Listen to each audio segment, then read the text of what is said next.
Mm.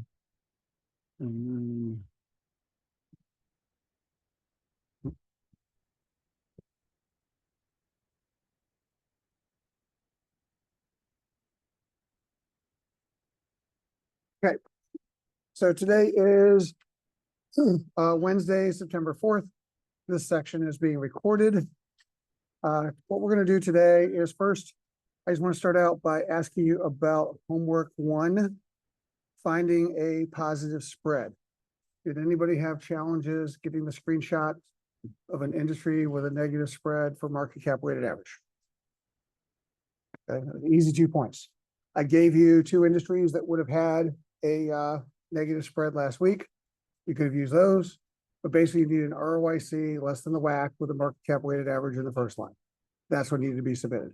If you submitted something that had average, median, mean, or an ROIC greater than WACC, you got a 0. It's like you either get 2 points or you get a 0 points, right? Hopefully everybody was able to do that because we're going to use that template a lot this semester, right? It's a sense of industry performance. So do I need to cover that again? All right. What we're going to do today is in ELMS.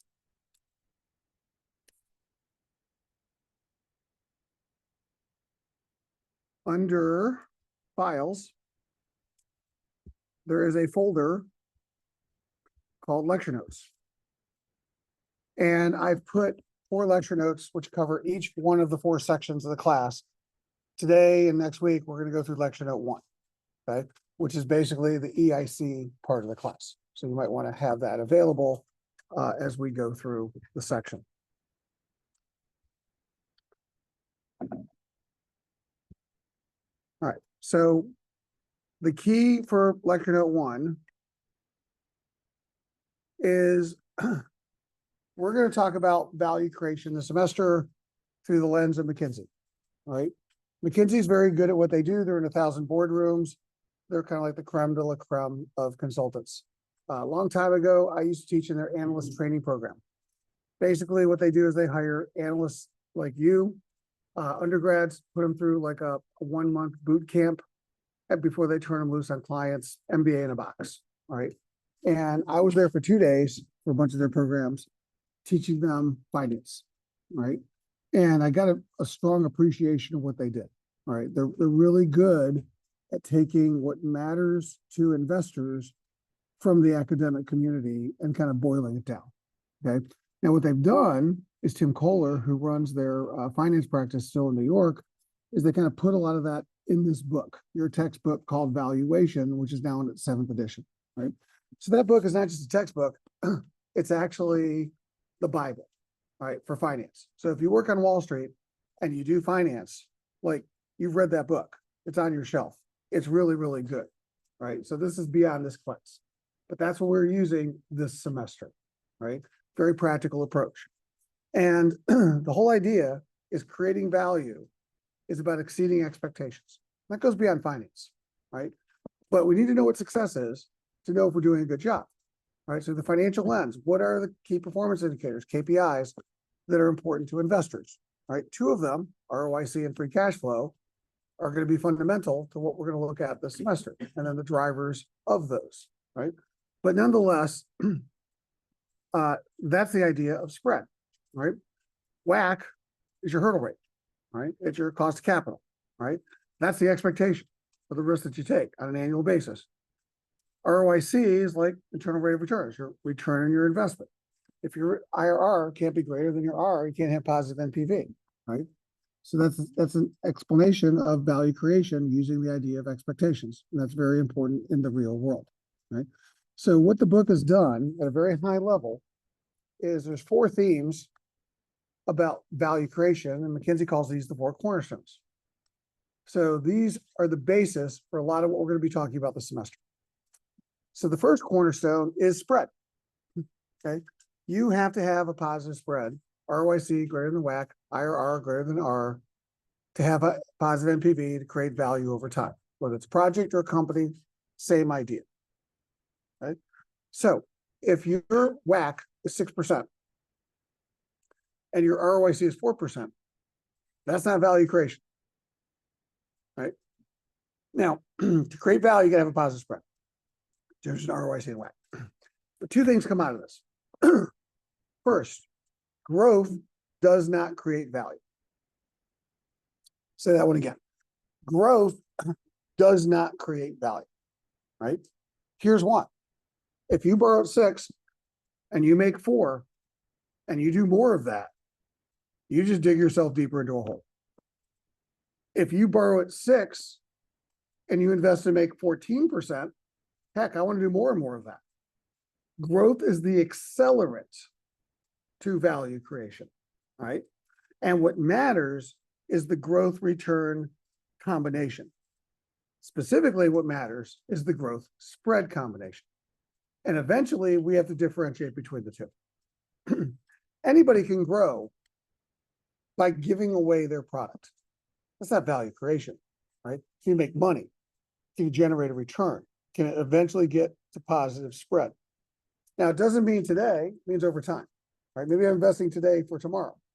So for example, one of my favorite companies is DoorDash. I like the online convenience of home delivery. But if we were to go to RV, and then we were to go to, looking at the benchmarking of the peers, go to comp sheets and profitability, what you'll see is that DoorDash loses 1.5% pre-tax EBIT margin every order. It's not making money, right? Same thing. Lyft, -4%. Delivery Hero, -5%. DD, -3%. A lot of these home delivery services or ride-sharing services are not profitable, which means they're spending more than they're making, right? When you're doing that, where does the money come from? When you spend more cash than you make. How can you afford to do that? Where's the cash come from? Yeah. Yeah, it's the debt or liabilities or equity that you take out. Investors are letting you borrow money to finance the burn, the losses. Now, why would an investor do that?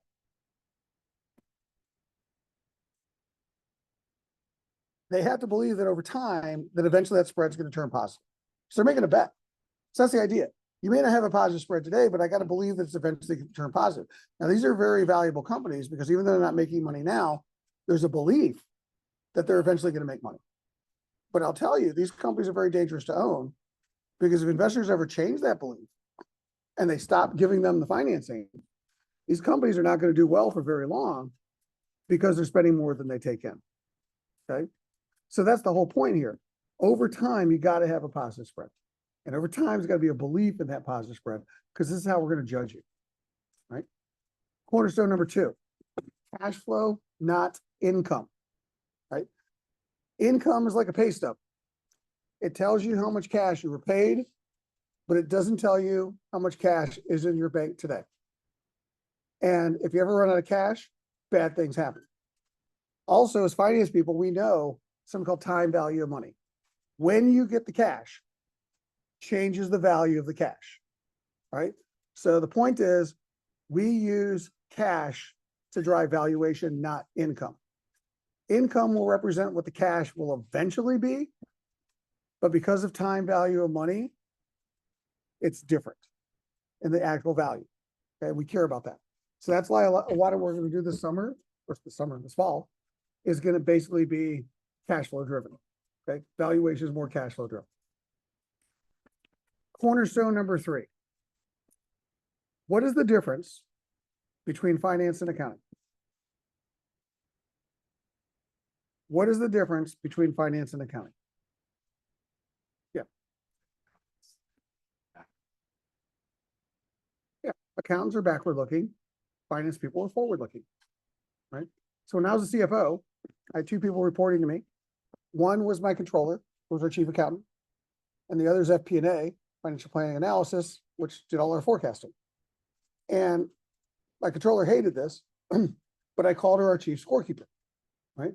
Because what you could always tell the organization is what happened last month, what happened last quarter, what happened last year with accuracy, is the past, right?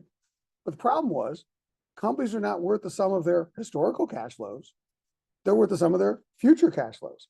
So what you do in 2023 is not relevant to what you're going to do in 2025. That's more important. So the whole idea is, even though we do accounting, we like to keep score, we got to be careful because we're looking backwards. And I like to say, you can't drive a car and look in a rearview mirror, right? So just in a sports metaphor, I'm actually a baseball fan. I like the Atlanta Braves, but I now live in the Baltimore area. So I have season tickets to the Orioles, 81 games, right? And I'm becoming more of a fan because they're winning. It's easy to like them, right? And I will tell you that on Monday, I went to an Orioles White Sox game. And the White Sox are probably one of the worst teams in the history of baseball. They don't care anymore. The Orioles won. And I can tell you the score of that game. And I can tell you the score of last night's game. The Orioles won that one against the White Sox. And I can tell you the Orioles' overall record, wins and losses. I can tell you where they stand in their division against the Yankees, right? I can tell you their best player, Gunnar Henderson, and I can tell you all of his stats, right? But the whole point of the story is that's the past. There's another game tonight at 6:30, Orioles White Sox. Who's going to win that game? Can the historical data of the last 2 days and their record for the season tell you what that outcome is going to be? Right? That's the point. They got to go play the game. Now, I'll tell you the Orioles are heavily favored to win again, but there's no guarantees. That's finance. Right? We're dealing with the future. We're dealing with uncertainty. We're dealing with probabilities, likely outcomes. We're dealing with scenarios, which means finance people deal with risk. All right. And that's the point of this class. This class is about the future, not the past. Now, it doesn't mean we ignore the past, right? But the past doesn't guarantee the future. And that's where finance people get in trouble, because we do valuation. The last 5 years are not your value. The next 5 years are much more important. The last 5 years don't guarantee exactly what's going to happen in the next 5 years. So we always have to be forward-looking. Okay? That's the third cornerstone. It's called expectations. Companies are worth the sum of the future cash flows. To give you an example of this, it's a company called AbbVie. AbbVie, pharmaceutical firm, sells some prescription drugs, and one of their prescription drugs is called Humira, MODL. When the analysts on Wall Street forecast a pharmaceutical company, they forecast every drug. You add up the revenue of all the drugs, you get the revenue for the company.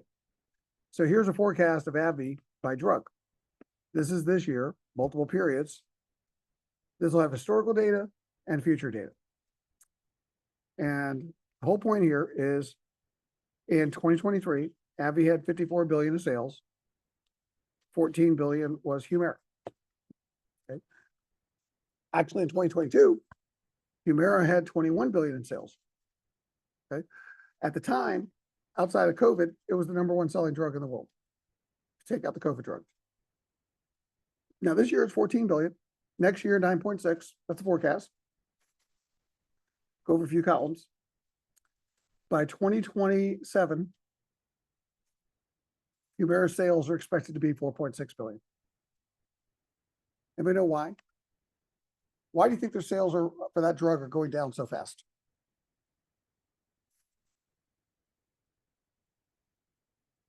What do you think is causing that?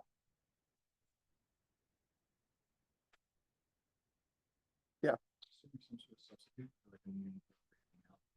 There are now substitutes. There are now new drugs. Why? The patent expired. And this is pretty typical in pharma. When you're a patented drug, you're like a monopoly. They made $21 billion of sales with a 90% plus margin. Now, they're no longer the only game in town. Generics are here, substitutes are here, biosimilars are here. So therefore, they're going to see, and it's pretty common, 60 to 70% drop in revenue. And the margins aren't going to be 90% anymore. The margins go down to like 30%. So that's a different business. So do you think Wall Street or investors care that they sold 14 billion last year? The conversation is, what's going to happen to the additional 9 billion of lost sales over the next few years? That's the conversation. That's the whole point of finance. Now, by the way, AbbVie has an answer. It's called Skyrizi, right? I don't know what it does, but I see lots of commercials for it, right? And the whole point is that drug under patent this year is 7 billion, 7.7 billion, growing almost 18 billion a year. So that's actually really, really important to them. And so that's the point. You're not valued on what you did. You're valued on what you're expected to do. That's the third cornerstone. That's why You have a privilege because Bloomberg doesn't guarantee the future, but it gives you a sense of what the professionals think about the futures of those companies, right? And that's going to have a very big impact on the stock price. Questions? Fourth cornerstone, called competitive advantage. Do you have one? And for how long? So 1984, Michael Porter of Harvard Business School wrote a very seminal book. It's called Competitive Advantage. And two things in that book have withstood the test of time. First, he said you got to have a competitive advantage, which he defined as one of two. You're either a cost leader, which means you sell stuff cheaper than everybody else and you win, or you're differentiated, which means you're unique or different in some way that allows you to charge a price premium or sell more value at the same price. So you're going to win in one of those two strategies. And that's kind of withstood the test of time. And that evolved into today what we call the moat theory. What's your moat? Moat around the castle to keep out the bad guys. That's the competitive advantage. Because your competitive advantage is like a moat. Because your competitors are going to attack you. How do you defend your position? Right? A moat could be a patent.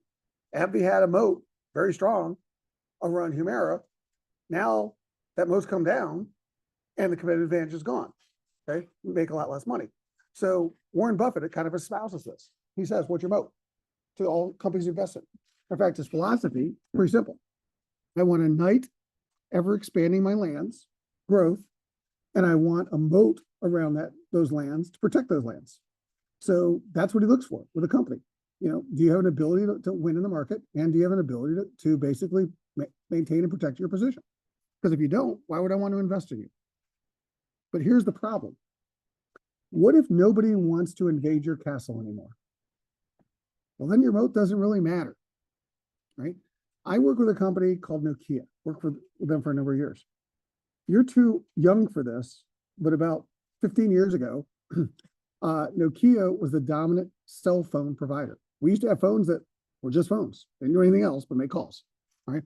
And Nokia had like 40% market share. They were the Apple of their time. The other big company for business was BlackBerry, right? But the whole point was they had the patents, they had the brand, they had the technology, they had global reach. Everybody had their phones. So the point is, in 15 years ago, I forgot 2007, there's an article in either Fortune or Forbes, and on the cover of the magazine, it said, who will challenge Nokia's dominance? And 2 weeks later, Steve Jobs walked out and introduced the iPhone, right? And at that point, Nokia was bringing a knife to a gunfight because the iPhone was not a phone. It was a touchscreen portable computing.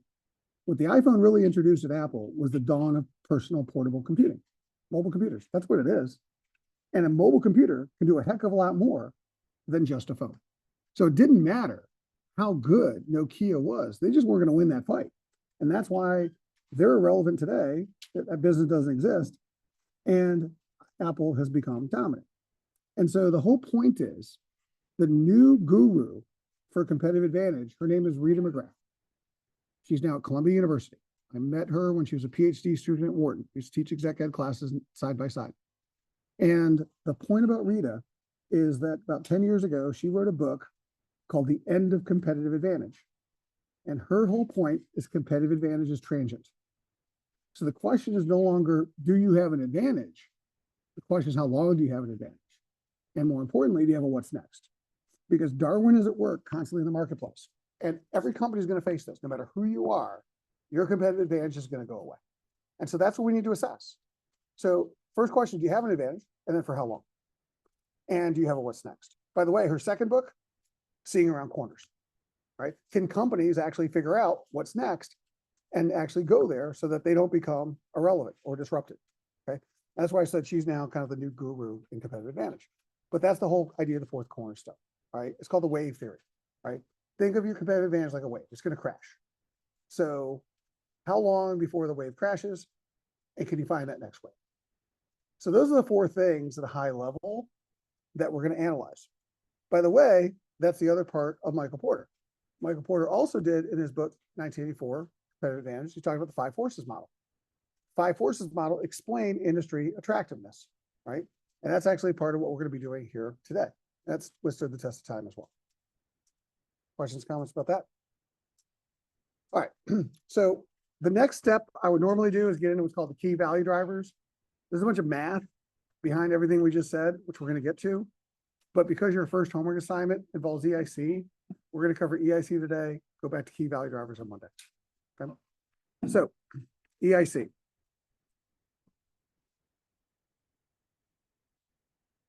I told you last week that what the academic stuff says is plus or minus a little bit, approximately 50% of the performance for any business is that external market. Your market, your industry, as I said, is more important to investors than your company, right? So we need a framework to evaluate that external market. That's where EIC comes in. E stands for economy, I industry, C company. So it's the framework to understand that external environment and to explain it. That's what we're going to use this semester. So we're going to start out with economy, right? And so the whole idea is macroeconomic stuff. How do macroeconomic indicators impact an industry and a company? And what are those indicators? So for example, if we were looking at airlines, one of the things that matters to airlines is fuel prices, because 20 to 25% of an airline's cost is fuel. So when oil is $100 a barrel, it's really hard for an airline to make money. When oil's $60 a barrel, it's a heck of a lot easier to make money. Because if the oil prices go from 100 to 60, well, that 40% drop at 25% of your cost has a real big impact on your bottom line. Okay. And the opposite's true. So that's the point. Airlines are often tied to the price of oil as an industry. And so that's a very important macroeconomic indicator. Oil prices are probably less relevant to semiconductors. NVIDIA's and Intel and other companies, Qualcomm, probably not going to rise and fall, whether oil's 60 or 100. It'll have some impact, but not nearly as much. And so that's the point.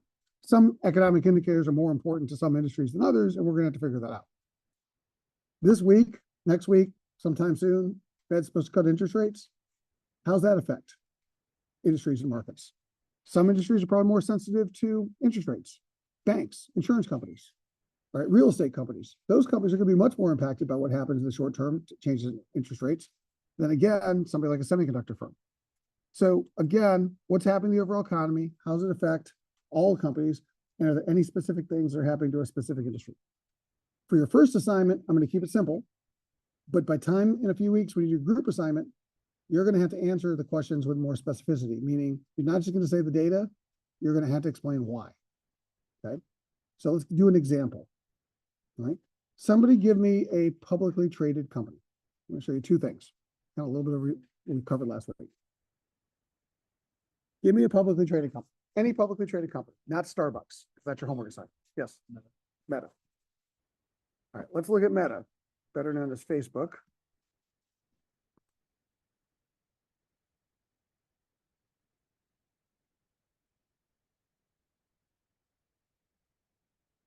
RV.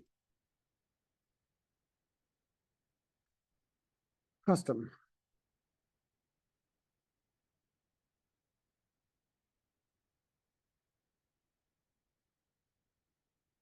Bread. This is your homework assignment. Okay. Based on doing your homework assignment, is this an attractive industry? The data to load. Is this an attractive industry? Why? What makes this an attractive value creating industry?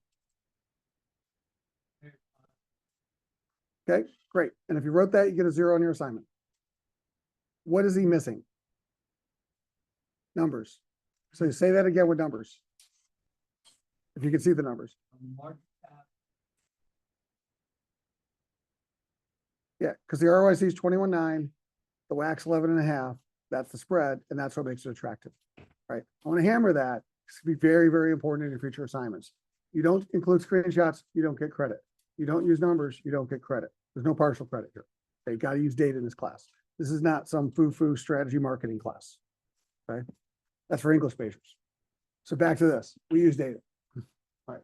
So got to refer to data. By the way, and I want to be careful about what I'm going to say because this is on video. All right. So don't get me fired for this comment. Right. But the idea is, I'm gonna go to the line. I'm not gonna cross the line. I'll tell you what I mean in a second. So if you're in this room today, okay, you're probably in the top 5% of students in the country, right? Because Maryland's a pretty good school. And to be in this room, you're a good student. And to be a junior or senior, you had to do something right, which means you're pretty darn smart. So everyone in this room is smart, right? You have to be. However, by definition, 50% of you are below average compared to the other half of the room. Because you take this group and half of you by definition have to be below average. Now, I'm not going to go to the next step and point out that any of you are below average because that's what's going to get me in trouble. Okay, because like, hey, Professor Perfetti said I'm a below average student, and your parents are complaining, and your parents come to me, probably fine. So I'm not going there, but I will tell you by definition, half of you are below average. Okay, that's how we're going to view competitive advantage. Okay, is this an attractive industry? Yes, it is. The question is, does the company have competitive advantage? We're going to define competitive advantage as outperformance of peers. Through that lens, does Meta, first row down, demonstrate competitive advantage? Yes or no? And why? Yeah. Yes, because their spread of 16% is greater than the market average of 10%. Exactly right. So we're not just going to use ROIC, we're going to use spread. And so if your spread is better than the industry, that suggests competitive advantage. Everyone with me? Here's a company I've never heard of before. Soup, SOOP, I guess a Korean company. Soup Limited. Do they demonstrate competitive advantage?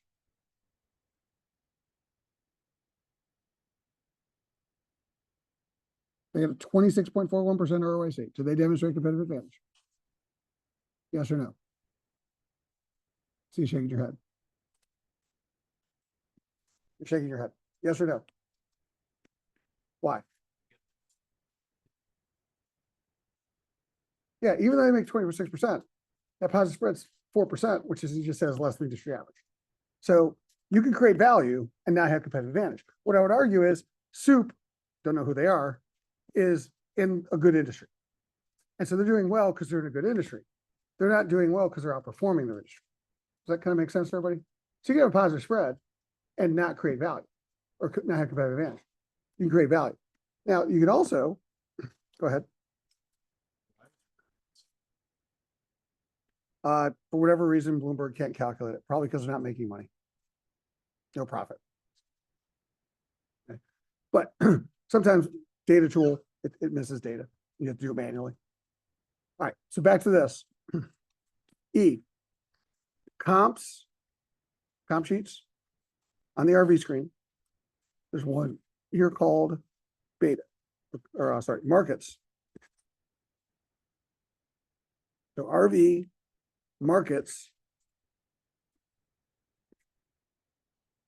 beta.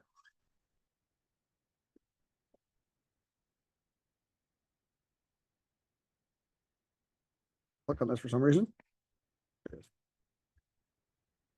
All right. So this is going to help us understand economic sensitivity. This is a screenshot you have to take for homework too. Okay. And it goes back to the concept of beta. Okay.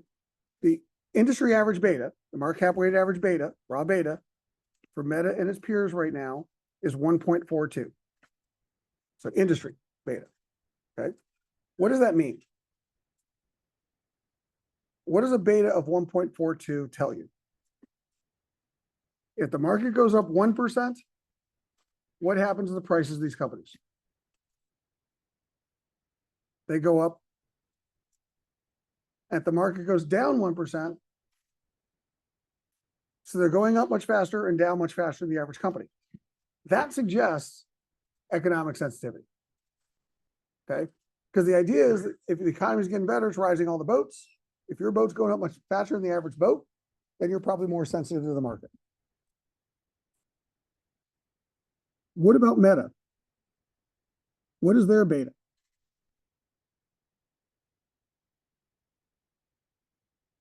Raw beta.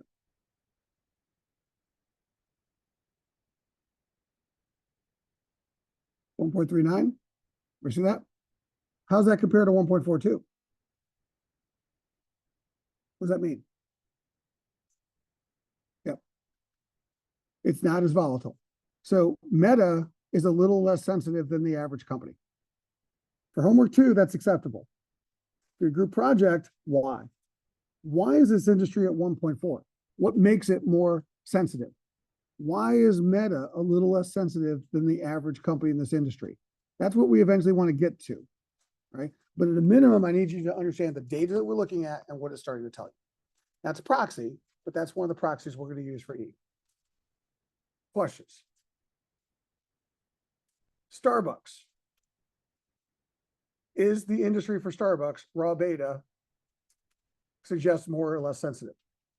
Is Starbucks relative to the industry more or less sensitive? That's which is part of your 500-word paper for homework 2.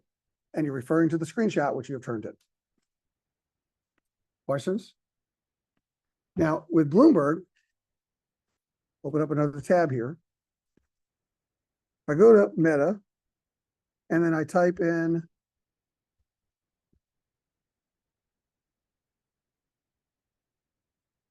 beta, Meta, US equity, beta. This is where Bloomberg actually estimates its betas. So what Bloomberg does is it does this with statistics. So it defaults to a 2-year beta. So it's going to do a scatter plot diagram. Take the percentage change in Meta share price in a week. Take the percentage change in the S&P 500 in a week. Put it a dot.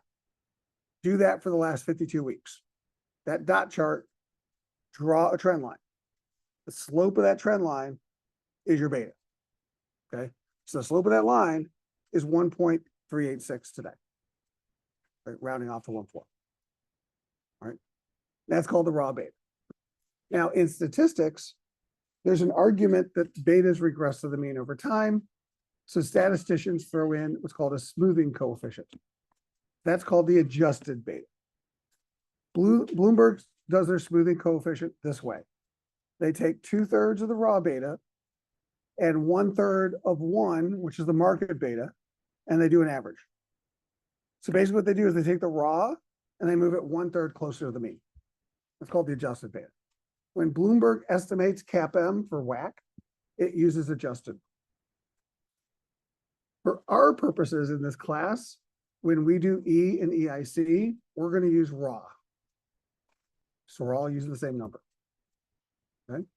Questions about that? So you'll need to take a screenshot and you'll need to explain those 2 pieces of information. Let's try one more. Give me another company. Another company, another industry.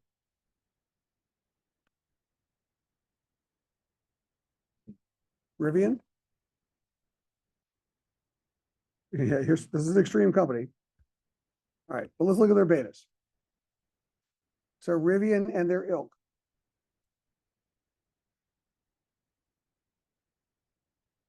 Actually, instead of just their beta, I'm going to go to the industry. So this is RV markets subtab beta. Is this industry economically sensitive? Basically, cars, electric and traditional. Yes or no?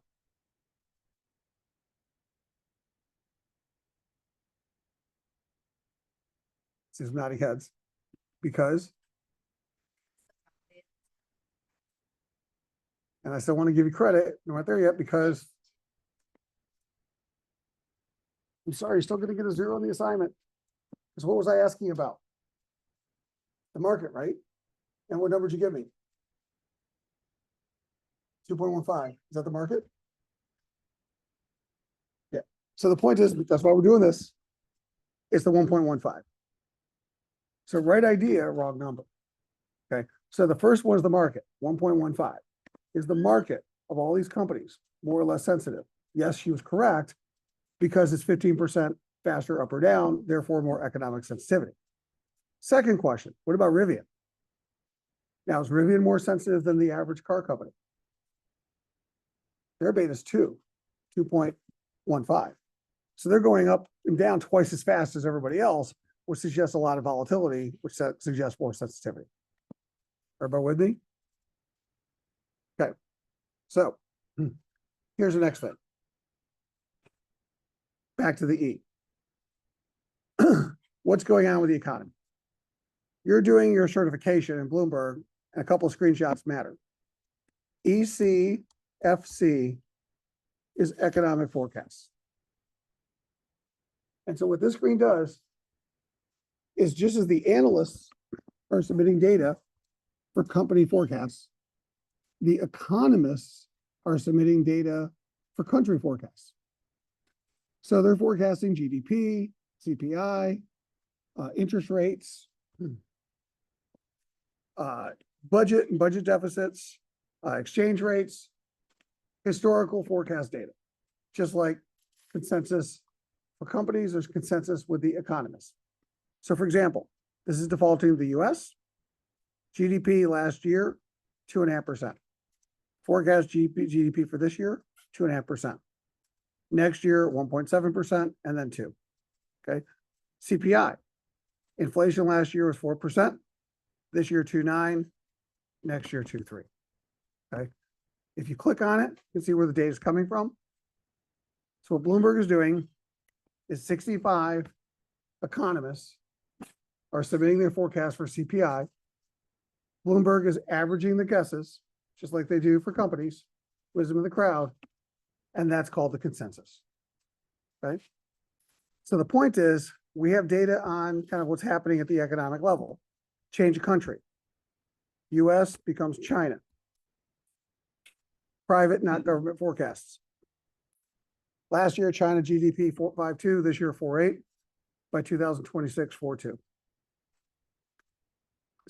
Inflation, China last year 0, by 2026, 2%. Okay, slowing economy, more inflation. Right? I go to UK. This is why people are saying Brexit was a mistake. Right? This year, GDP in the UK, 0, or last year. This year, 1%. It's continued to expect to underperform the next few years versus big European countries and big US countries. Right? And so that's the whole idea. Like, they're underperforming relative to the rest of the world, and you kind of see that forecast. Now that could change. It's like asking about the Orioles White Sox tonight, but this is the current consensus of the marketplace, and it's here. Okay. So what's happened to the economy? Are we heading to a recession that might affect economic analysis? Are we heading to boom times that affect economic analysis? Kind of more steady state, but more steady state in the US at least. Okay. The other screen, ECSU. It's called the surprise index. And here's the deal. So since 2008, starting in 2009, Bloomberg has been tracking what they call this economic surprise index. On the left side of the screen are 43 different economic measures that are put into 6 buckets. The first bucket are housing and real estate. So pending home sales, existing home sales, housing starts, etc. The second bucket of economic indicators is industrial. Durable goods, factory orders, industrial production, inventories, etc. The third bucket is the labor market. Jobless claims, unemployment, change in employment through ADP. So that's the next one. The fourth bucket is personal and household spending. Personal income, personal spending, consumer credit. The fifth bucket is retail and wholesale spending. Producer sales, vehicle sales, retail sales, excluding auto, etc. The final bucket is consumer confidence, producer confidence. So for example, the University of Michigan has a consumer sentiment. Do people feel good about the future? Right? When consumer sentiment's good, tend to spend more money. Consumer sentiment's bad, tend to spend much less money. So the economists are forecasting every one of these indicators as being tracked. And what Bloomberg is saying, every time new data comes out, we're going to look at forecast versus actual. And then we're going to see what happened that day before the data was introduced and after the data was introduced to the S&P 500. Okay. So over on the right, what's been happening as new data has been coming out to the 6 buckets? In the last 30 days, 5 of the reported buckets of data have come in much worse than expected. The only economic news that was better than expected was retail and wholesale sales. Matter of fact, earlier this week, under industrial, durable goods and factory orders were reported much worse, and construction spending worse than expected. 2 out of 3. That's why the stock market went down. And so when people are looking at the future and they're saying, gee, things are coming much worse than our expectation of the future, what's been happening? ECFC, suddenly the probability of recession is now 30%. Suddenly the recession works here. A few weeks ago, we're talking about, oh, soft landing, everything's good. But the data's not showing that. Data's showing worse than expected. That's why this week, I think there's another data point coming out they're looking at. And then what's the Fed going to do with interest rates? So all that's kind of leading indicators. And the idea here, ECSU,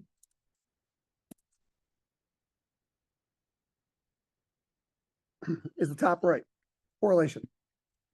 So starting in 2009, what Bloomberg did is they took those 40 indicators, 40-some indicators, and they basically created an algorithm that says, let's average the 40 together to get an overall index. And let's compare that to what happens with the stock market, the S&P 500. So basically the orange line is the S&P 500.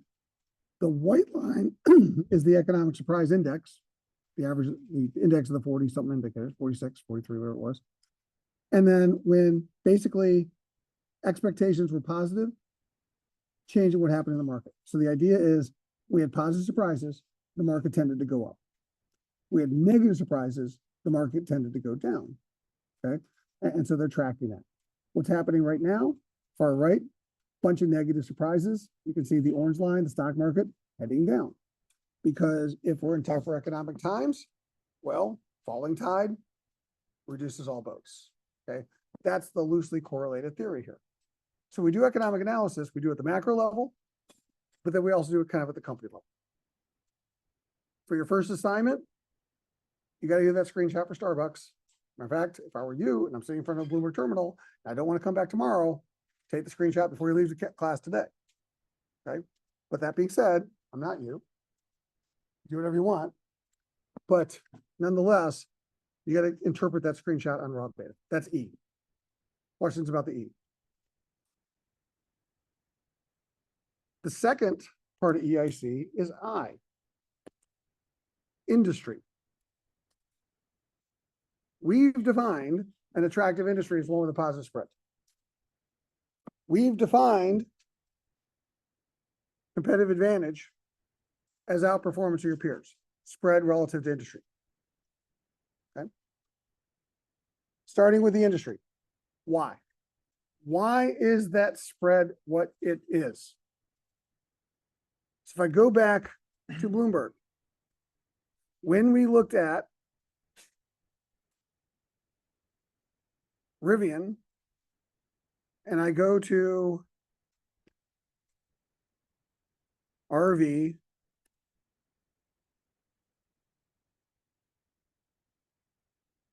custom, spread template from homework 1,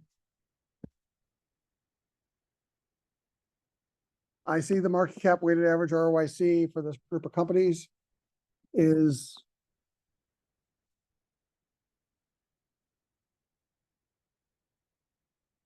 waiting for it to load, 10.2 against a 969. So that means slightly positive value creation. Why? Using the Porter 5 forces model, explain the spread that you see. Buyer power, supplier power, barriers to entry and exit, rivalry, substitutes. Those 5 things should explain that spread. Also, look at the WACC, 969. Okay. Now, let's say we did a different industry. Let's say we did Pfizer.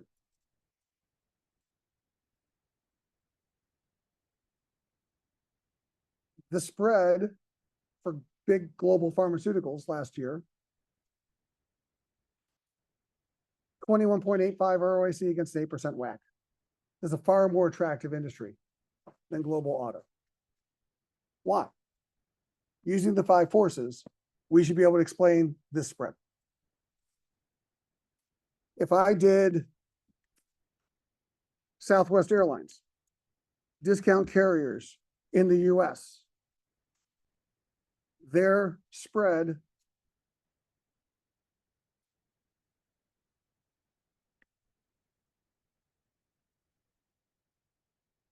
market cap weighted average, ROIC of 6.7, WACC against 7.5, negative spread. Why? Oh, by the way, notice the 7.5% WACC versus the 10% WACC of auto. This is also different risk levels in these two industries, right? Why? So that's the whole point. Why? Got to explain these differences. So we're going to start out with industry analysis, 5 forces, explain the spread that you see. Screenshot number 2, you need a spread screenshot for Starbucks. Market cap weighted average. You start with the industry. Explain the spread you see with the 5 forces. Okay. So airlines. Why does the airline industry have a negative spread? 6.7 against 7.5. Well, let's go here. Buyer power. Who has the power right now in the airline industry? To some degree, the buyers do. And here's why. Recently, very recently, there has been a challenge with capacity. Airfares, as busy as they are, there's actually starting to see more in the future, more supply for seats than demand to fill them. And so that has given buyers power because airlines are having to discount. In addition, rivalry. The rivalry in this industry has gotten more intense. They're fighting for you to fly on them. And they're paying a lot of money for you to fly on their airline versus another airline. So the rivalry is more intense. And usually the rivalry gets more intense when there's more supply than demand. Rivalry is less intense when there's more demand than supply. Threat of new entrants. It's not easy to become a startup airline. There's a huge cost to getting the airline industry and lots of regulation. So you don't see startups pop up every day. So the barriers to entry for airlines are actually favorable, but that doesn't seem to be impacting the spread today. Okay. And so the point is, these 5 forces do not carry the same weight. Some forces matter more than others. Right now, the barriers to entry are not helping the industry. In a way, they're hurting the industry because these barriers to entry are also barriers to exit.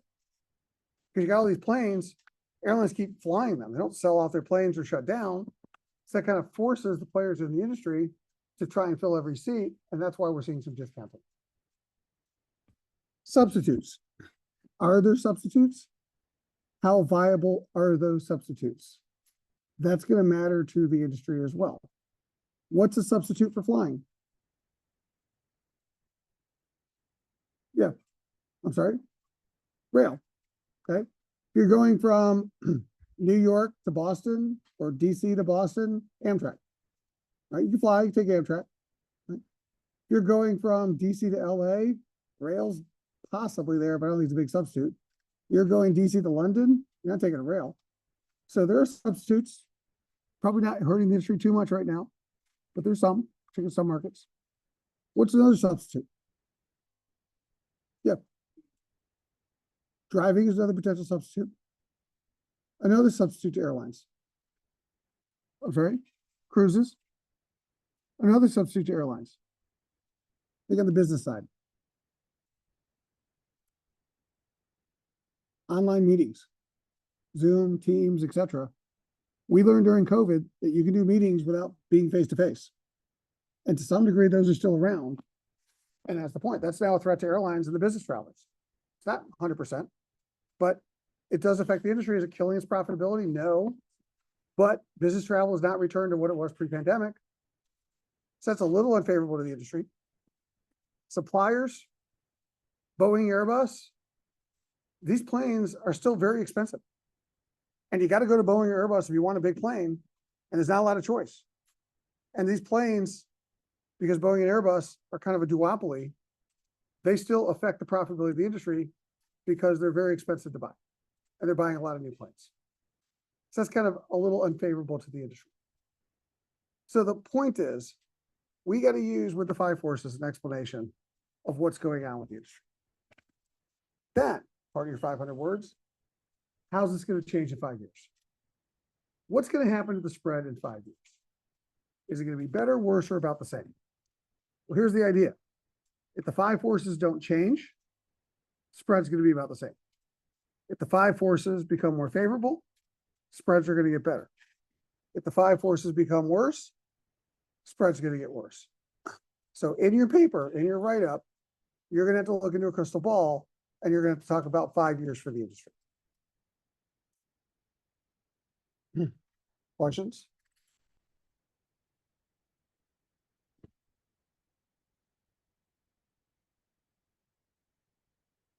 Concept number 3, C, competitive advantage. Do you have one? And will you maintain it? So back to the second screenshot that you took. If we were doing Southwest Airlines, why or why not does Southwest Airlines demonstrate competitive advantage with this data? Do they have competitive advantage?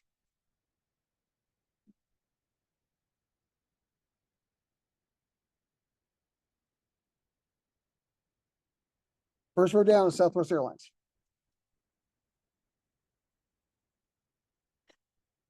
Competitive advantage, yes or no? No, why? Their negative 9% spread far worse than industry spread of about 0.8% or negative 0.8%. The industry as a whole isn't attractive, but Southwest does not. Yeah, and if you didn't hear that, he used the numbers and said Southwest with a negative 9% spread is worse than the 0.8% of the industry.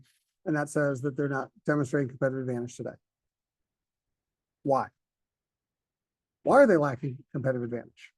If a company had competitive advantage, why are they doing it? Why do they have it? I told you last week, the industry has become about fees, not fares. And Southwest doesn't charge fees. And that has really hurt Southwest. The other thing about Southwest is, here's an interesting stat. 46 minutes. That's a very important number in the airline industry. Does anybody know what that 46 minutes represents? Yeah. That's the turnaround time at a gate for a plane. So for the time the plane lands, gets the gate, gets you off, loses your luggage, gets the next group of passengers on and takes off, averages 46 minutes. Southwest, what's their turnaround time? Yeah. It's actually faster. They're about 35. Southwest competitive advantage is based on turnaround time historically. They can turn around the planes faster than every other airline, right? I found this out. I didn't even know this. I wrote in my latest quarterly journal article for Duke that in 1972 or 3, when they got started, remember they were started by an alcoholic on a napkin at a bar. He wrote down the business plan on a napkin with the idea of doing a startup airline, called it Southwest, Herb Kelleher. And the original Southwest Airlines flew to 3 cities in Texas: Dallas, Houston, was it Austin or San Antonio? I remember. It was San Antonio. It was like 3 cities, triangle. And at the time, they had 4 jets to serve these 3 cities to basically do flights every day as a startup.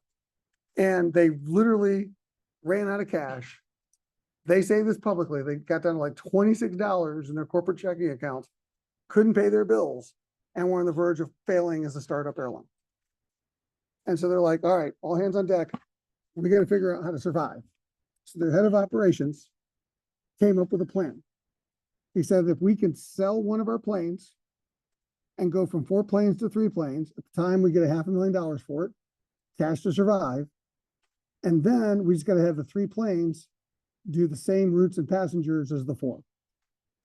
And they said the only way that could happen is they had to be fast about turning around the jets to get more flights per day. And so in the early 70s, that number to be successful was 10 minutes. So the only way Southwest Airlines was going to survive is if they could get their turnaround to 10 minutes. And to believe it or not, they did.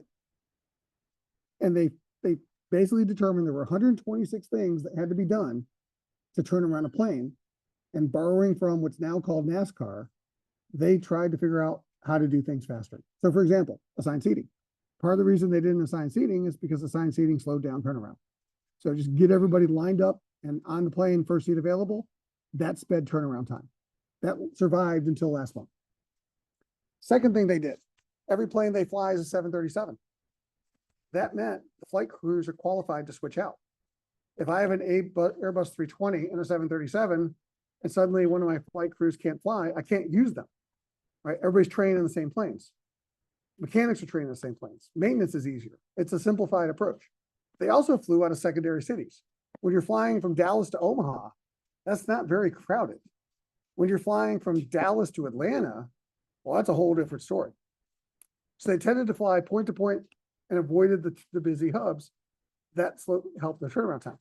They also did all their safety and maintenance checks after the plane left the gate on the way to the runway. Today, the FDA has said no, or FAA. They're not letting them do that anymore. That's why they can't do 10 minutes anymore. They said it's just too crazy, but that was the 70s, different time, right?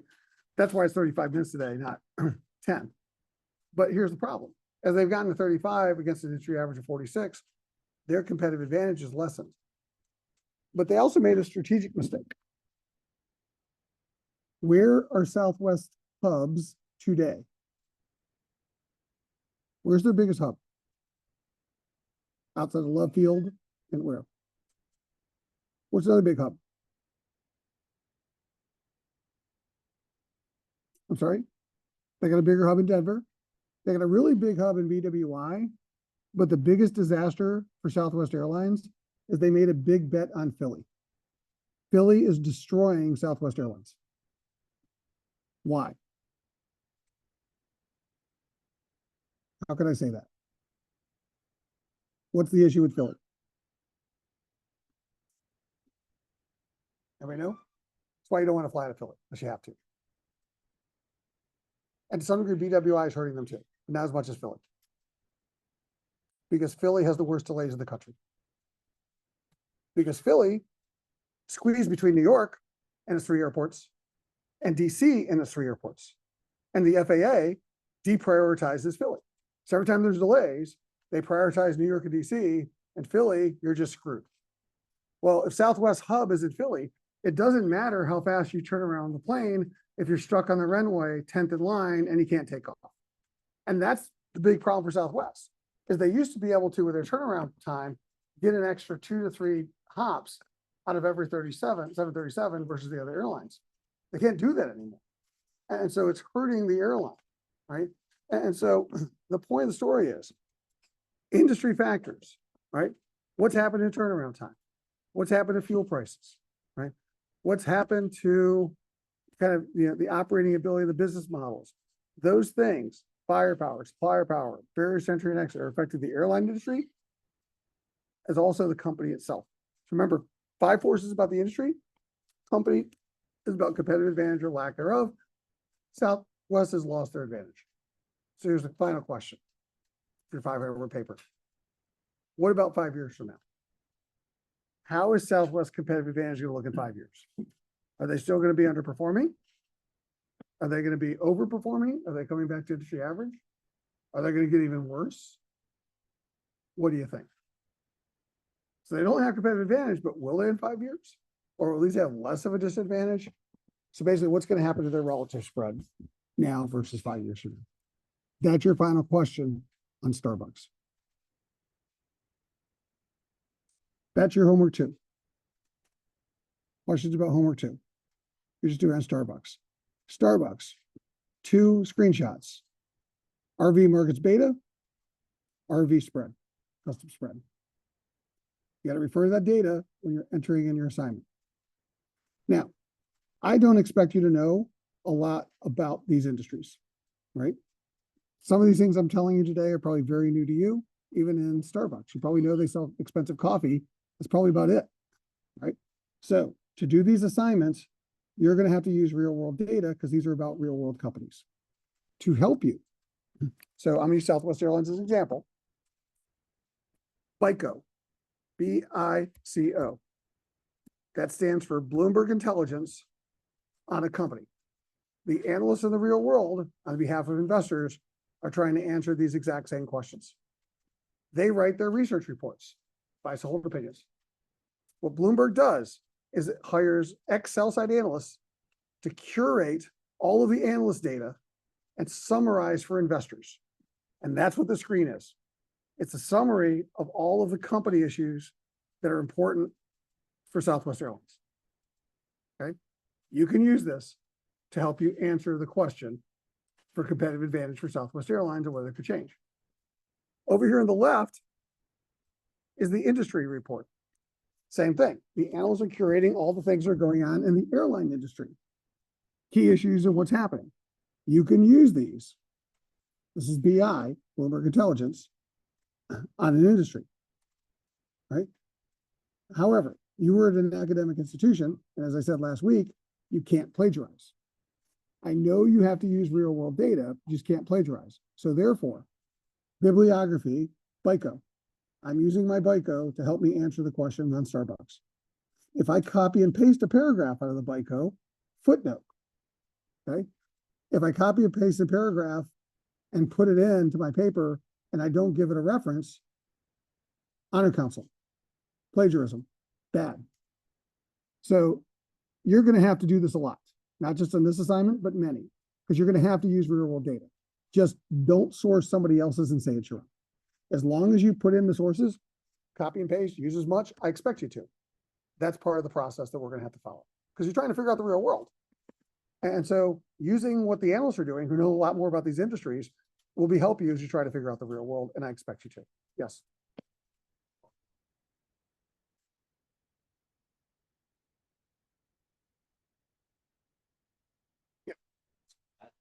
How did it work? How was it like you might get word to elaborate on it? So here's the deal.